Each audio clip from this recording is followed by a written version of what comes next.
Layers of stress created by people online and who I met in Norway during this trip in regards to my hike to Trolltunga were also adding pressure on my thoughts about what was happening between Jeanett and I, as some clarity was regained once I was on the plateau, and I realized the hike to Trolltunga was not going to be as difficult as it was made out to be by some people.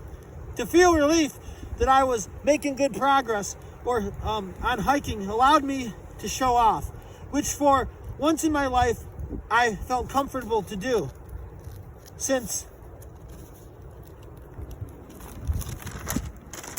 I was an unknown person. Over the past couple months while I was carving the tiles of Jeanett, this new found security and freedom was growing. You could say that the real Leif was shining after the real Leif had been hiding for so many years.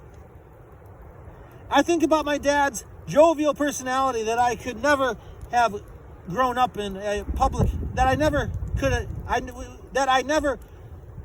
could have growing up in a public school. I watched as my peers were allowed and accepted as the individuals they were, but I could not realize the personality and energy that I remember mine to be. As I got older, I realized that my dad also moved to Traverse City when he had just graduated from high school, and he was unknown. So it's very plausible to imagine that he was able to free his personality and be himself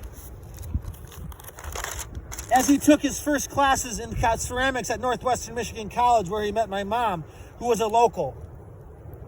He was accepted as he created himself as an unknown person in his new environment. When I went to Hope College, I was recruited to play basketball, and that made me a known person. I was never in a position to feel freedom, and therefore I was never unknown to create myself. In March 2018, I was feeling a sense of freedom, and it was because of Jeanett that I slowly allowed myself to realize my personality. It is interesting to think that the freedom Jeanett brought out in me must have been quite similar to the freedom that my dad felt when he moved to Traverse City.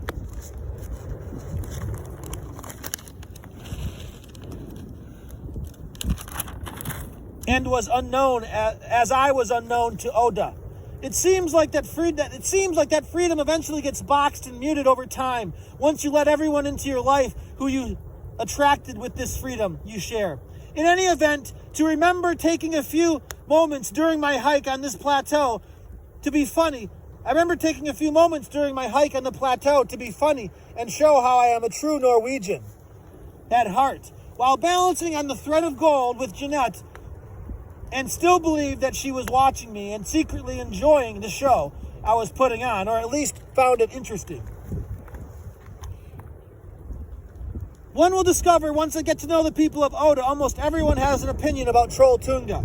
Not much different than anywhere else you go, where there is an attraction that draws people's attention and brings people in. It's like cherries in Traverse City. Few locals make it known that they appreciate the environment that the farmers has created in northern Michigan. As soon as the tourists arrive in July, few locals want to attend the party that establishes a large chunk of the economy for the community. I have no memories of anyone saying good things about the cherry harvest. The blossoms are appreciated for about a week before they get sprayed. My memory recollects how most people who choose to make comments about summer tourism say how they try to stay as far away from Traverse City as possible. The same can be said about the Sleeping Bear Dunes National Park. That is a short drive from Traverse City. Locals say they prefer to visit the Sleeping Bear Dunes during the months of May and September, but I can't even remember seeing any locals there when I visit during those periods. The parking lots are empty. When I first arrived in Oda, I found it humorous that the residents I struck up conversations with would roll their eyes when Trolltunga is mentioned. Someone showed me one of the first pictures taken of a local man standing at the end of Trolltunga. It it looked like it was taken in the 1950s or 60s. I love seeing old pictures, seeing those old photos. I am sure pictures of Trolltunga exist that are older than that. Trolltunga has a love-hate relationship with the people of Oda, would be the best way to describe it. Just like here in northern Michigan with cherries and the Sleeping Bear Dunes. Outdoor enthusiasts you meet in Norway can be lumped into two groups. Either they have hiked Trolltunga once and checked it off the list, or they seem to gravitate towards the excitement of Trolltunga and get pumped up about it. But they have never camped there overnight. I have hiked there twice and have not had the opportunity to camp there yet, but I would love to do that. In passing judgment, I wouldn't want to leave anyone out. There are people that spend thousands of dollars on expensive equipment that the great Norwegian explorers never needed. I fall somewhere in my own category, like most people. I bring what I need because I am not planning an expedition to the North Pole. And since we have smartphones, I also know that we can study our hikes for hours in advance using satellites and watching videos other people have taken. And this allows me to know what to expect before I go on a hike. In any event, some people just like to have all kinds of stuff with them when they go hiking and camping. But it doesn't make me any less passionate if I am a minimalist.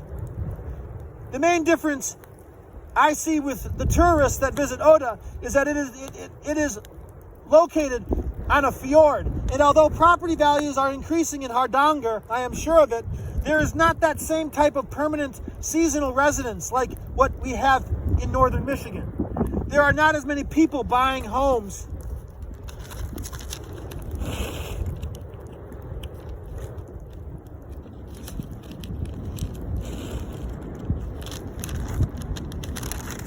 There to have second homes. And as a result, the tourism in Oda is mostly transient. I was told that most residents of Oda have hiked the Trolltunga, have hiked the Trolltunga, but I was told that most residents of Oda have hiked the Trolltunga. But ever since social media was invented, it has completely changed the nature of tourism in Oda, which I could completely understand having grown up in Leelanau County, Michigan, before and after the tech boom that occurred in the 1990s. This is probably why I never married a farm girl out of high school, like it seems would happen when I started kindergarten at Sutton's Bay, when there were only 40 students in my class. However, my parents started this pottery with the expectation that the business would grow, as with Oda would grow. As with Oda and the effects social media has had on the community, it felt very similar to what I felt in the late 90s in northern Michigan, like everything was about ready to explode.